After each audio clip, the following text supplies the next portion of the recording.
Tenth आज कल अपन ने शुरू किया था कल्पित माध्य की सहायता से समांतर माध्य। उसी के प्रश्न आगे करते हैं। कल्पित माध्य की सहायता से समांतर माध्य ज्ञात करना है। तो कल्पित माध्य की सहायता समांतर माध्य, एक चीज ध्यान रखो, यदि प्रश्न में वर्ग अंतराल दिया हो, यदि प्रश्न में वर्ग अंतराल दिया हो, यदि प्रश्न में वर्ग अंतराल दिया हो और समांतर माध्य ज्ञात करना हो,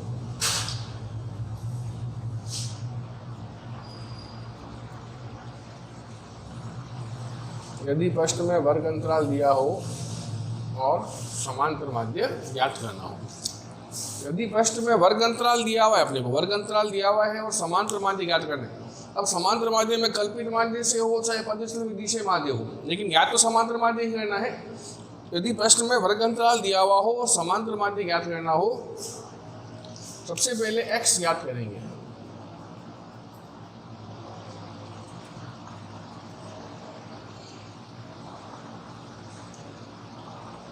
x ज्ञात करेंगे। क्या करेंगे? x ज्ञात करेंगे। अब x कैसे आएगा? x ज्ञात करने के लिए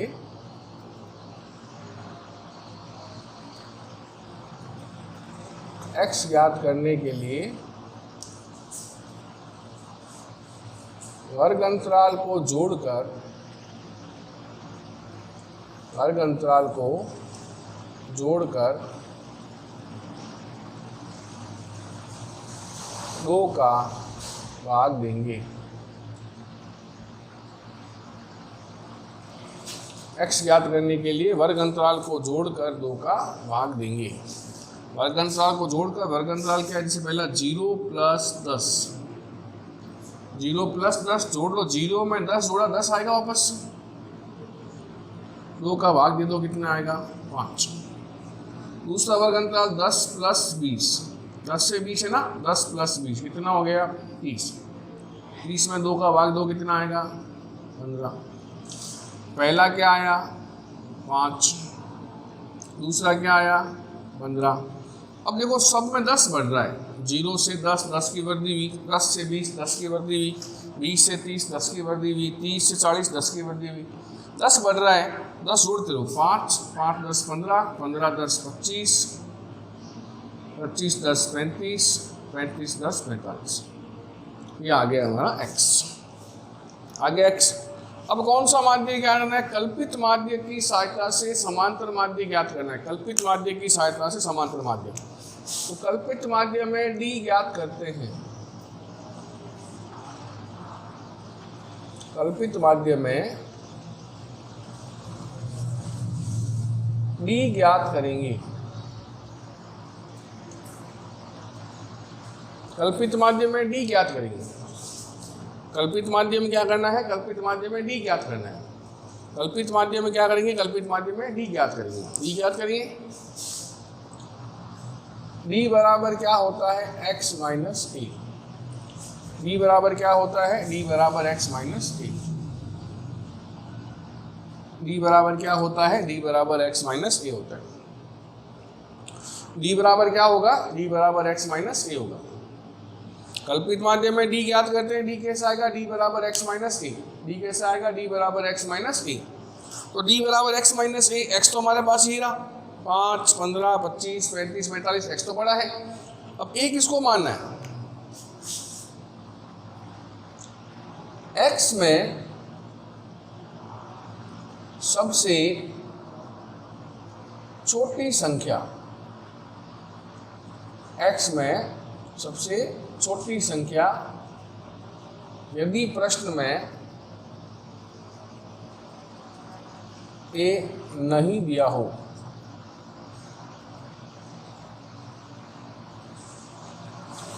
a किसको मानेंगे? a x में सबसे छोटी संख्या को मानेंगे। यदि प्रश्न में a नहीं दिया, अगर प्रश्न में a दिया होगा, कैसे दिया होगा? लिखा हो जाए कल्पित माध्य 25 मानकर, तो a को 25 मानना है। फिर प्रश्न में दिया आ जाए कि कल्पित माध्य 25 मानकर समांतर माध्य ज्ञात करो, तो उसमें 25 दिया हुआ है, लेकिन अगर नहीं दिया हुआ है तो क्या करना है अपने को, x में सबसे छोटी संख्या को a मानना है। एक इसको मानना है x में, ना कि f में। गलती इसी में करते हो, मैं बोल रहा हूँ x में, आप लेते हो f में, लेकिन ध्यान रखो x में। x में सबसे छोटी संख्या जो है, x में सबसे छोटी संख्या जो है उसको क्या करना है अपने को, a मानना है। तो d बराबर x माइनस ए। x क्या है हमारे पास, 5, 15, 25, 35, 45। कुछ दिया हुआ नहीं है, किसको मानोगे, x में सबसे छोटी संख्या। सबसे छोटा क्या है x में, 5, तो ये किसको मान लेंगे, 5 को। 5, 5, 5, 5, 5, 5 में से 5 गया 0, 15 में से 5 गया 10, 20, 30, 40। ये आ गया हमारे पास में डी समझ में आ गया। डी बराबर क्या होगा, डी बराबर x माइनस ए होगा। डी कैसे आएगा, डी बराबर x माइनस ए से आएगा। x हमारे पास में है, ए किसको मानेंगे, x में सबसे छोटी संख्या को a मानेंगे। आगे हमारे पास ए। अब क्या करना है, तीसरा काम, f को d से गुणा करेंगे। f को d से गुणा करनी है, f को d से गुणा करनी है। d अपन ने ज्ञात कर लिया, f बारंबार का d भी है, तो अब क्या करना है, f इंटू डी करना है। f इंटू डी, ये क्या हो जाएगा, एफ डी हो जाएगा। f इंटू डी क्या हो जाएगा, एफ डी हो जाएगा। f को d से गुणा, कल्पित माध्यम ध्यान रखना, f को d से गुणा। केवल समांतर माध्य आता है तो f को x से गुणा करते हैं, fx याद करते हैं बस। केवल समांतर माध्य आता है तो f को x से गुणा fx याद करते हैं, लेकिन अगर d दिया हुआ है f को d से गुणा करेंगे, fd ज्ञात करेंगे। ओके,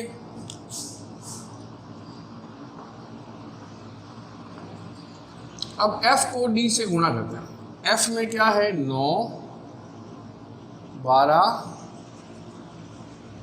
15, 10, 14 इंटू डी में क्या है, 0, 10, 20, 30, 40। f को d से गुणा, f में 9, 12, 15, 10, 14 इंटू डी में क्या है, 0, 10, 20, 30, 40। तो 9 को 0 से गुणा करो, 9 को 0 को किसी भी संख्या से गुणा करने पर परिणाम 0 ही आता है। 0 को किसी भी संख्या से गुणा करो, परिणाम क्या आएगा, 0 ही आएगा।